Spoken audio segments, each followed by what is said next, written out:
Hello, good afternoon everyone. Let's continue with where we left in the last class. I was teaching about the formulas for problems, bar problems. First formula stiffness matrix for bar element K is equals to A by L 1 minus 1 minus 1 1. K is called stiffness matrix, A is area of cross section, E is Young's modulus and L is length of that element. Then we were studying about the different types of forces we might have: point force, self weight force, formula, temperature force. Next comes UDL and UVL. Okay, so I have to give the formulas of UDL and UVL. I was teaching about the temperature force.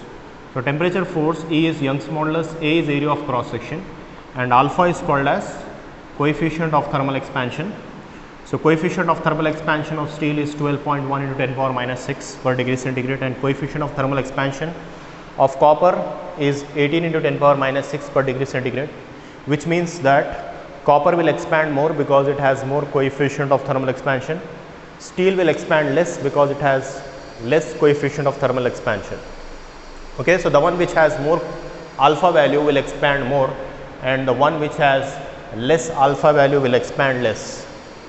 However, in some cases we might have a composite material wherein these two materials are combined. For example, we have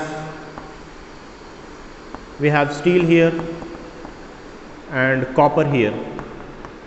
Okay, so if I am giving a temperature load, what will happen? Steel will also expand, copper will also expand. Since alpha of copper is more than the alpha of steel, copper should expand more and steel should expand less. But in this case, both are behaving like a single member. So because since both are combined together, both are a composite material now, so both are binded here, both are binded here. So since both are binded, this will not happen. If this would have been an individual materials, steel will expand less, copper will expand more. If I am increasing, if for example, if I am giving 1000 degree centigrade, let's say 100 degree centigrade, steel will expand a bit less, copper will expand more, even though the temperature is same. But in this case, what will happen? Both will expand to the same length because both are behaving like one single membrane. But one thing will happen is stresses will be induced, because copper, let's say, if I am increasing the temperature by 100 degree centigrade, copper will expand, copper wants to expand to this length and steel wants to expand to this length. But what will happen, since both are made up of same material, copper will compromise, copper will reduce its length and steel will increase its length. So both of them combinedly, if they are combined together, both of them will expand to a length in between these two lengths. So there will be a compressive stress acting on copper and tensile stress acting on steel. So we have studied about these concepts in strength of material also. Okay. So the next formula, yes, one more important thing, why we are mixing steel and concrete. For example, why we are taking a combination of steel and concrete.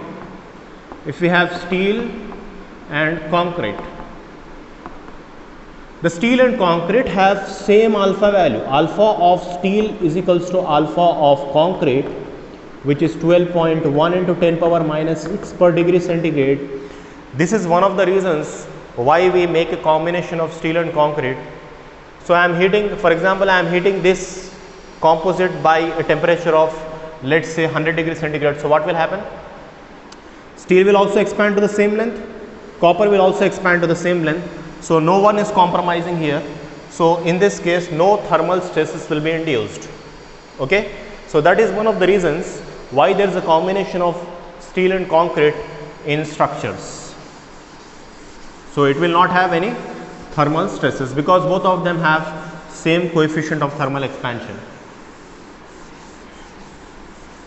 Next, UDL and UVL types of loads. So if you have UDL type of load, so that is generally called as surface traction forces. In this case, surface tractions for bars.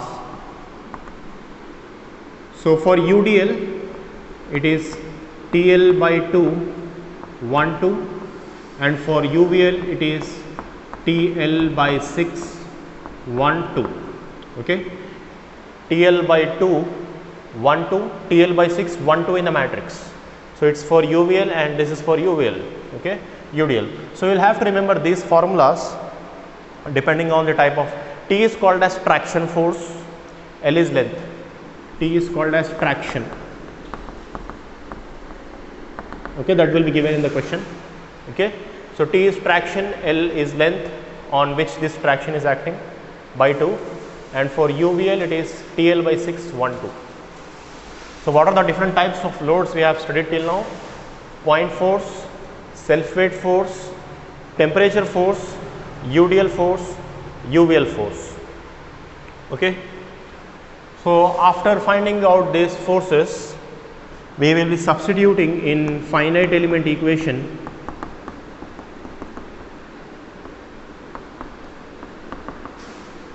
that is K into U is equals to F.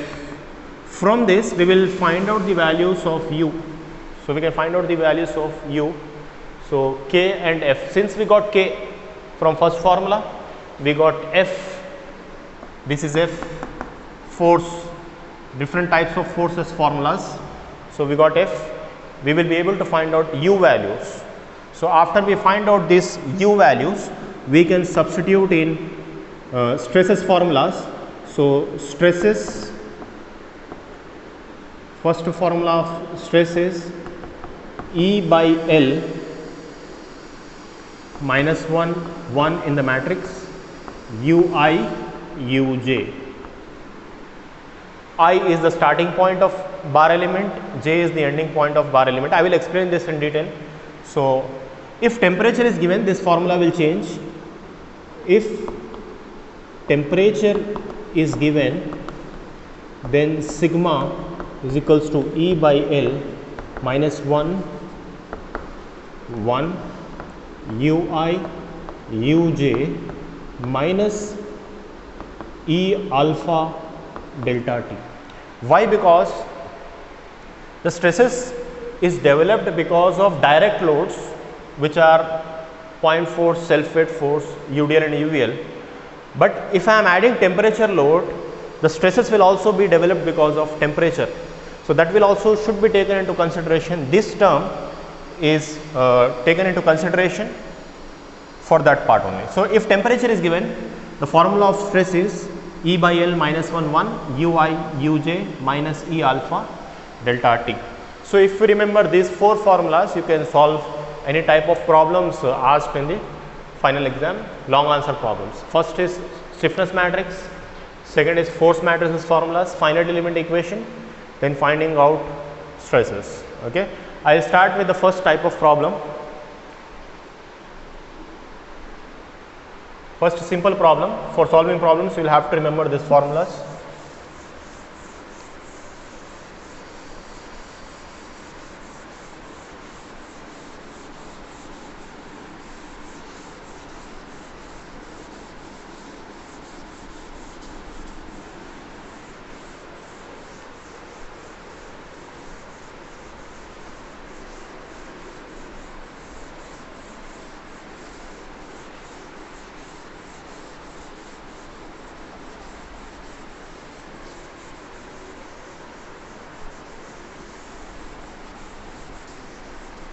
Okay.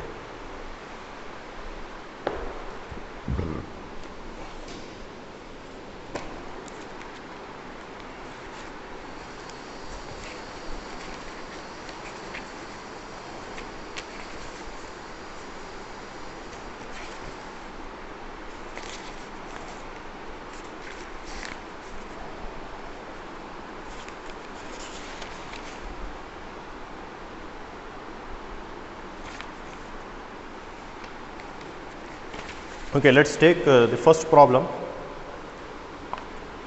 Determine the nodal displacements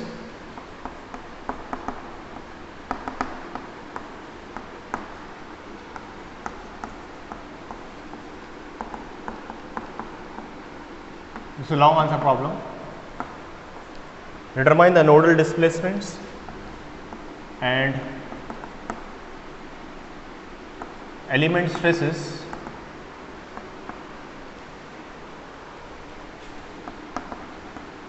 for the bar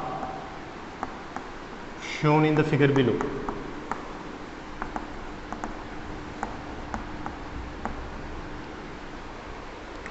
So this diagram has been given in the question.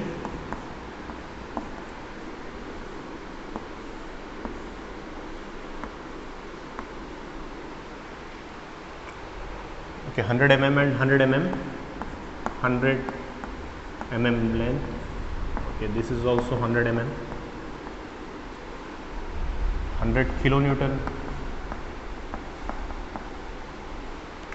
This is 20 mm square, and this is 10 mm square. Okay, this question has been given in the exam, let's say. So you have a stepped bar, area of this, the cross section area of this is 20 mm square, area of this is 10 mm square, area up to here, sorry, length up to here is 100 mm, and from here to here the length is 100 mm. There is a load acting at this point, so this is a point load. A point load of 100 kilonewtons is given in the question. Okay, so what will happen because of this point load? This point load, the length of this part will increase, and the length of this part will also increase. Okay, you can also solve this problem by strength of materials, but you should not do this in the exam because this subject is finite element analysis. We will be using finite element methodology to solve this problem. So what I will be doing is, the first step is to divide a model into number of elements. So what I can do is, in order to make it simpler, I will take this as element 1 and this as element 2. Okay, so element 1 is starting from here and ending here, element 2 is starting from here and ending here. So let's say this is 1, this is 2, and this is 3. So these are called as nodes. Element I am giving it in a circle, number I am giving that in a circle, and nodes I am not giving in the circle. So number 1 indicates node. So element 1 is starting from node 1 and ending at node 2. Element 2 is starting from node 2 and ending at node 3. So these are called as nodes, from where my element is starting and where it is ending. Okay.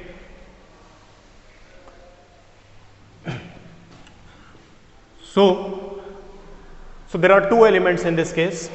So we can find out how much each and every, what is the displacement of each and every node here. So first, what else is given in the question? The value of E is given in the question. E is given as 70 GPa, that is 70 gigapascal. Okay, that's it. Now, before solving this problem, we have to check whether everything is in the form of same units. Okay, length is in terms of millimeters, area is also in terms of millimeter squares, so that's not a problem.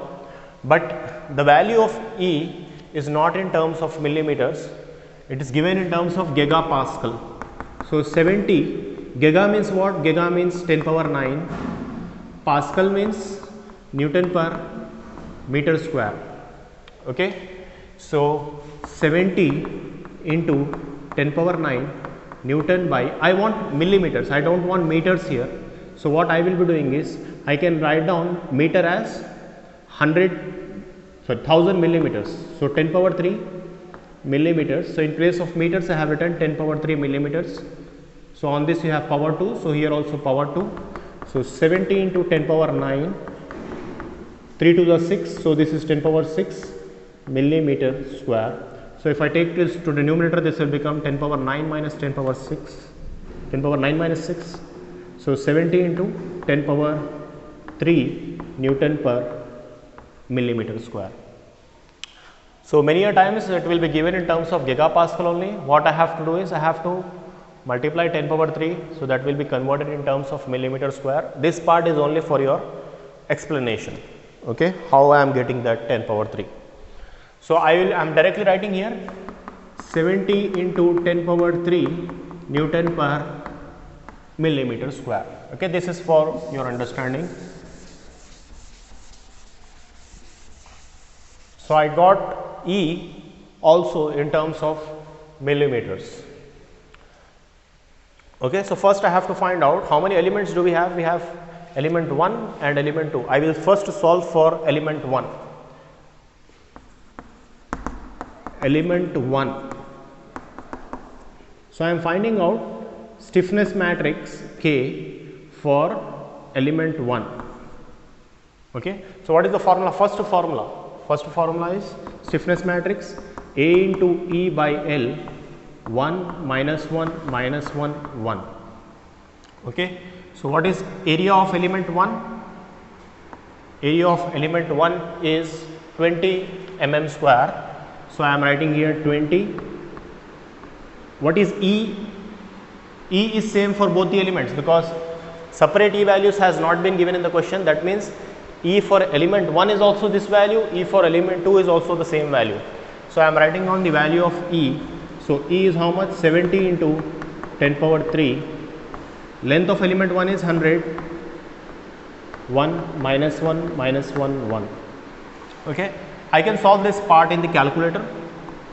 So this outside part I will get in the calculator.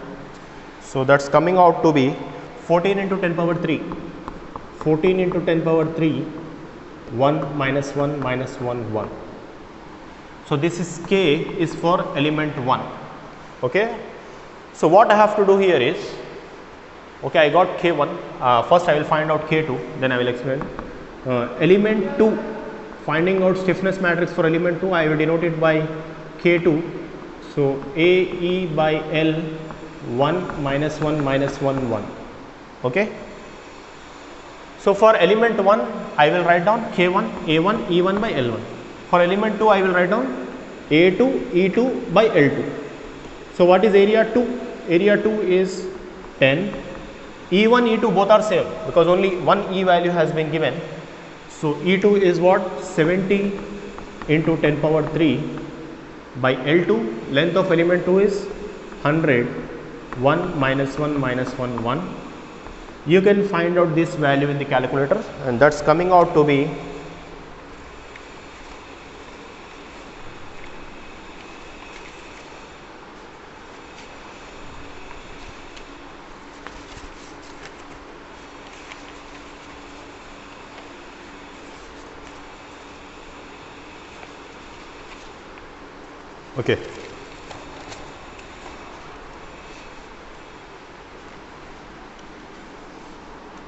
20 into 10 power 3.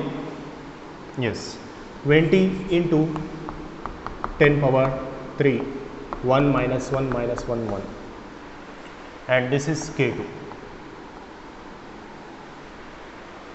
So I got K1 as 14 into 10 power 3. 1 minus 1 minus 1 1. And K2 is 20 into 10 power 3. 1 minus 1 minus 1 1. What does K1 indicate? K1 is stiffness of element 1. K2 is stiffness of element 2. So this is stiffness formula. Stiffness matrix K. K is called stiffness. So stiffness of element 1 I got as 14 into 10 power 3. 1 minus 1 minus 1 1. Stiffness of element 2 I got as 20 into 10 power 3. 1 minus 1 minus 1 1.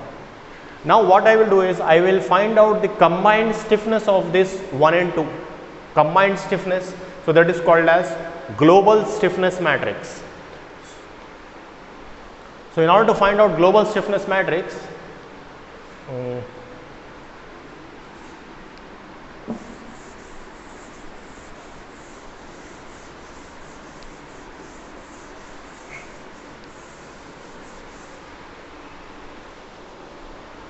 so global stiffness matrix will give me the combined stiffness of element 1 plus element 2. So element 1 and 2, if we combine these two, this complete model will be formed. So I will denote this by K. Okay. So the order of the global stiffness matrix for bar elements, so whatever the order we get will be equal to the number of nodes we have. So how many nodes we have? 1, 2, 3. So in order to find out this, my element 1 is connecting which nodes? Element 1 is connecting node 1 and node 2. So what I have to do here is small, you write down 1, 2, 1, 2 here. Element 2 is connecting node 2 and node 3. So above this matrix write down 2, 3, 2, 3 here. Okay. So the order of the global stiffness matrix will be equal to the number of nodes we have. So how many nodes we have? 1, 2, 3. So this global stiffness matrix for bar element will be 3 by 3. That means it will have 3 rows and 3 columns. 3 rows and 3 columns. Okay. So what is one thing which is common in 1 and 2? 10 power 3 is common. So what I will do, I will take 10 power 3 outside this matrix and I will send this 14 inside the matrix. So what will it will become? So 14 minus 14 minus 14, 14. Above this you write down 1, 2, 1, 2 like this in small letters. And this is also 10 power 3 is common here. So I will take 10 power 3 outside the matrix. So what will come inside the matrix? 20 minus 20 minus 20, 20. So 2, 3. It is connecting node 2 and node 3. So here also you write down 1, 2, 3, 1, 2, 3 because the order of the global stiffness matrix will always be equal to the number of displacements we have. Every node will have one displacement for bar element. So 1, 2, 3. We have 3 displacements here. So the order of the stiffness matrix will be 3 by 3. So that means it will have 3 columns and 3 rows. Okay. I have to combine K1 and K2 here. K1 and K2. So K1 value is 10 power 3, 14 minus 14 minus 14, 14. K2 value is 10 power 3, 20 minus 20, 20 minus 20, 20. So 10 power 3 is common for this combined thing. What is at 1 and 1?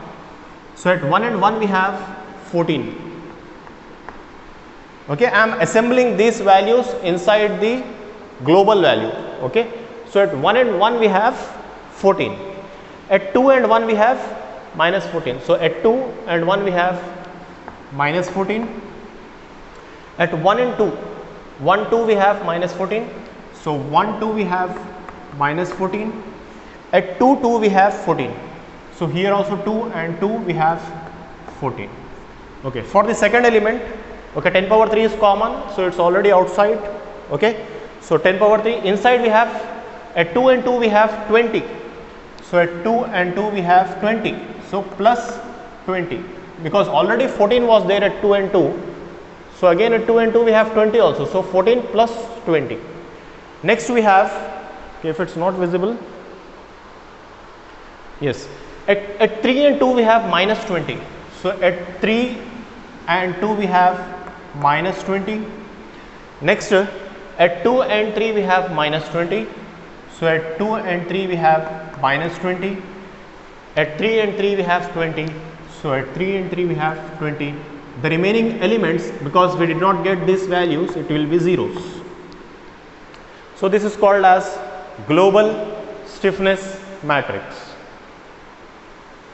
It is called as global stiffness matrix. So this K, once we find out K, we have to find out force matrices.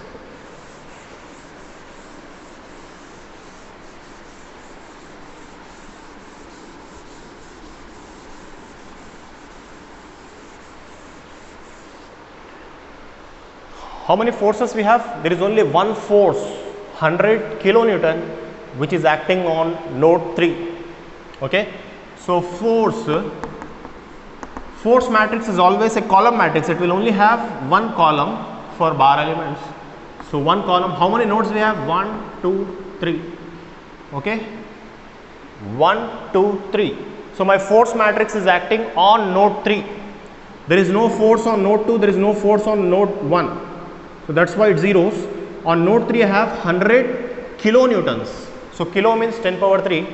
So 100 into 10 power 3 newtons, because SI unit is Newton. Okay, because the value of kilo is 10 power 3.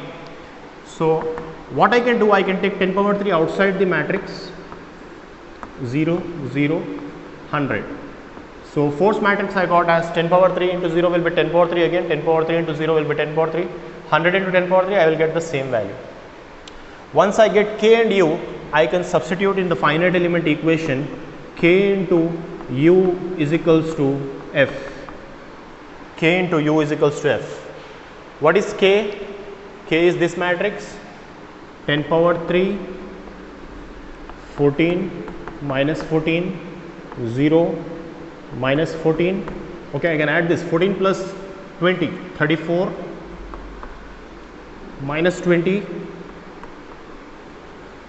0, minus 20, 20. U, we have to find out u values.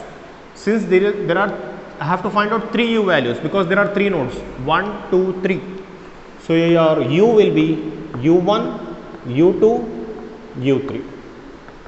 And the value of force matrix F I got as 10 power 3. Okay, 10 power 3 is outside. And inside the force matrix I have 0, 0, 100. So this 10 power 3 and this 10 power 3 gets cancelled. Now I have to find out u1, u2 and u3. So u1 means what is the displacement of this point because of this force. u2 means what is the displacement of this point because of this force, because you are pulling from here, how much my 2 is moving. And u3 is after I am pulling this, how much my node 3 is moving. What is the displacement of node 3? So since u1 is at fixed end, u1 is at fixed end. If anything is at fixed end, will it move? It will not move. So my u1 is, we know that u1 is equals to 0. Now u1 value has become 0. So what I can do is, I can delete this row of u1 and this first column, because u1, if I multiply this will also become 0 in future. So I am reducing my calculations. So when I am knowing some value, if I know u1, delete u1, first row, first column. If I would have known u2 is equals to 0, second row, second column, I would have deleted second row and second column. Since I got the value of u1, in order to make my calculations simpler, I have deleted this row and this column. If you have any doubts, you can contact me on WhatsApp also, how I am deleting that. Okay, this is simple mathematics. So this is the remaining terms which we have. These are the remaining terms which we have. So what I am doing is, I am writing those terms here. What is remaining now? 34 minus 20 minus 20 20 into, okay, these terms are remaining here. I have u2 and u3 remaining. u2 and u3 is equals to, on the right side I have 0 and 100 remaining, 0, 100. Okay. So how to multiply the matrices? First row and first column will be multiplied. So 34 u2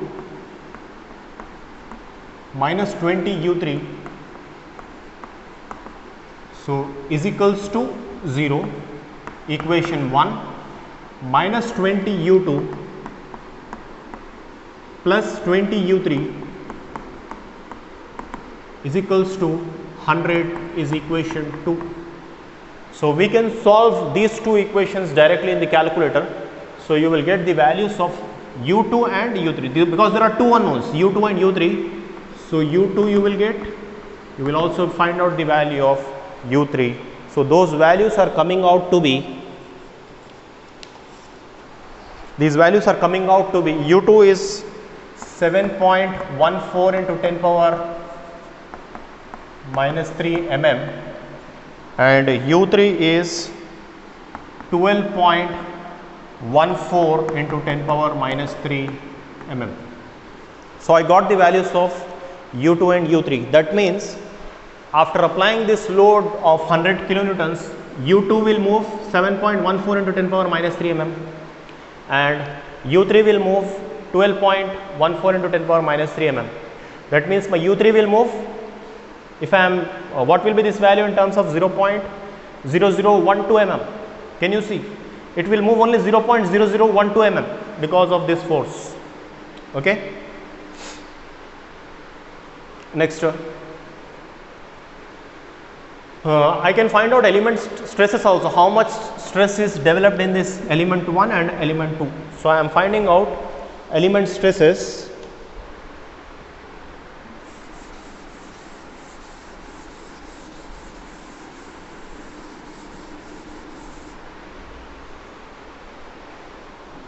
So for element 1, element stresses, go through the formulas and see. So sigma 1, stress developed in element 1 is E by L minus 1 UI Uj. Now what is this Ui and Uj? If I am taking, okay, this, let's say this is the formula of stress I have. So when I am writing for element 1, I should write E1 by L1 minus 1. My element 1 is connecting which point and it is ending at which point? Element 1 is starting point, ending point. So element 1 starting point is node 1 and node 2, ending point is node 2. So this is U1, U2. So I have all these values. I have the value of E1 which is given in the question, 70 into 10 power 3, length 1 is given, length of element 1 is 100, minus 1, Ui, that is U1 and U2 values. What is U1 value? I know that U1 is at fixed end, it is 0.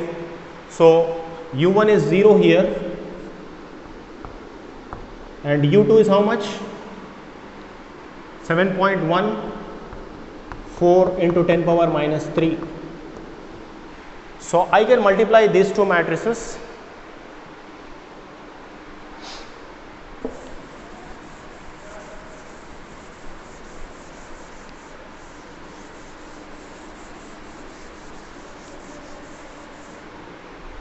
Yes, so I will get sigma 1 is equals to, okay, I can find out this value in the calculator.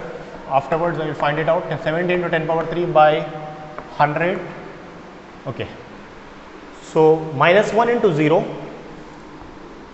plus 1 into 7.14 into 10 power minus 3. If I multiply those matrices, I will get minus 1 into 0 plus 1 into 7.14 into 10 power minus 3. Okay, so this complete value I can calculate in the calculator. So I will get sigma 1, how much stress is developed in element 1. So you can do that part. In the same way I can find out for element 2 also. For element 2, E2 by L2 minus 1. This is the formula. Element 1 starting point, element 2 starting point, element 2 ending point. So element 2 starting point is 2, ending point is 3. So U2 and U3.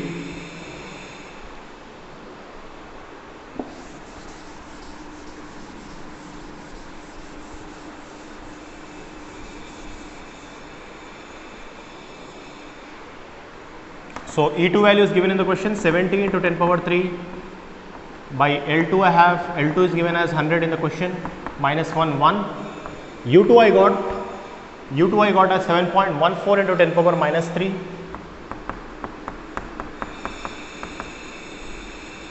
And U3 I got as 12.14 into 10 power minus 3. So I can multiply these two matrices. Yeah, first row, first column. So minus 1 into 7.14 into 10 power minus 3 plus 1 into 12.14 into 10 power minus 3. If I multiply this in the calculator, I will get the stresses developed in the material 2, stresses developed in the element 1. I will get here Newton per mm square will be the units, Newton per mm square will be the units. Okay, that's it. Thank you everyone.